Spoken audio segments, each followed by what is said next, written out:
जो एक पगड़ी और सिख सरदार की पहचान है ना, आप पूरे विश्व के अंदर कहीं भी चले जाना, कहीं भी उसकी पहचान यही है। अगर कोई बहन बेटी भी अपने आप को असुरक्षित महसूस कर रही होगी और उसको ये दिखाई देता है हमारे हिंदुस्तान का सिख या सरदार वहाँ पे मौजूद है, वो फकर से अपने आप को मजबूत महसूस करती माँ में।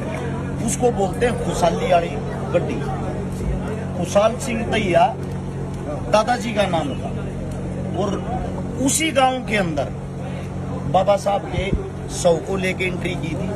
गांव इकट्ठा हो गया, भाई क्या बात है। उन्होंने बताया कि ऐसे ऐसे औरंगजेब की फौज पीछे लगी हुई है और वो बाबा साहब के शव को हमारे से छीन के वहां ले जाएंगे और उनके साथ दुर्गति करेंगे। उनका ये मानना है। ये मानने के बाद गांव इकट्ठा हो गया और गांव ने ये बोला बाबा साहब ने कुर्बानी हमारे लिए दी है, हम शव को नहीं ले जाने देंगे किसी भी हाल। खुशहाल सिंह दैया जो दादाजी थे, उनकी जो शक्ल सूरत थी, उनकी जो दाढ़ी और फेस था, वो सेम जो का तो बाबा साहब से मिलता था। उसने ये कहा भाई यहाँ पे काम करो ना, औरंगजेब की फौज को बाबा साहब के शव को दे दो। सब उसकी तरफ क्रूरता से देख रहे, कैसा आदमी तू, कैसी बातें बोल रहा है। उसने बताया एक बार इस चेहरे को देखो फिर मुझे देखो, मेरा बाबा साहब का चेहरा सेम है, मेरी गर्दन काट के और आप औरंगजेब की सेना को दे दो। ये बात सुनते सब वहां के पक्के रह गए, जिंदा इंसान क्या बात बोल रहा है। तब उन्होंने बोला भाई मैं ठीक बोल रहा हूँ, मैं मजाक नहीं कर रहा, मजाक का समय नहीं है। तो उसने बोला आपके शव को काटेगा कौन, काट के देगा कौन दान में।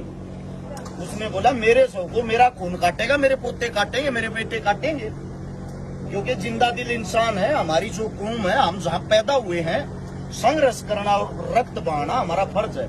तभी उनके जो पुत्र थे उन्होंने अपने दादाजी का शव काटा और उस शव को लेके हमारे जो आदमी थे, हमारी जो सेना थी, उस शव को लेके भाग लिए जानबूझ के औरंगजेब की साइड। औरंगजेब की जो सेना थी उन्होंने उसी टाइम उस शव को अपने कब्जे में ले लिया। वो खुशी के मारे उस शव को लेके दिल्ली की तरफ बढ़ लिए और बाबा साहब के शव को लेके वहां से पंजाब की तरफ रवाना कर दिया गया। समस्त गांव वहां से उस शव को कम से कम 50 किलोमीटर तक साथ चल के छोड़ गया। तो हमारा जो प्यार प्रेम था, अगर आप राजनीति की तरफ भी जाओगे, हिंदुस्तान की जो राजनीति थी, हिंदुस्तान की सरकार को पंजाब चलाता था। ये बात तब की है जब पाकिस्तान हिंदुस्तान एक साथ थे। जब जो राजनीति थी, राजनीति ने ये देखा कि जो पंजाबी लोग हैं, सरदार लोग हैं, पंजाब है, वे ज्यादा मजबूत, उनको कमजोर कैसे किया जाए। 40% हिस्सा बंटवारे में उन्होंने हिंदुस्तान की तरफ छोड़ दिया, 60% पाकिस्तान में चला गया।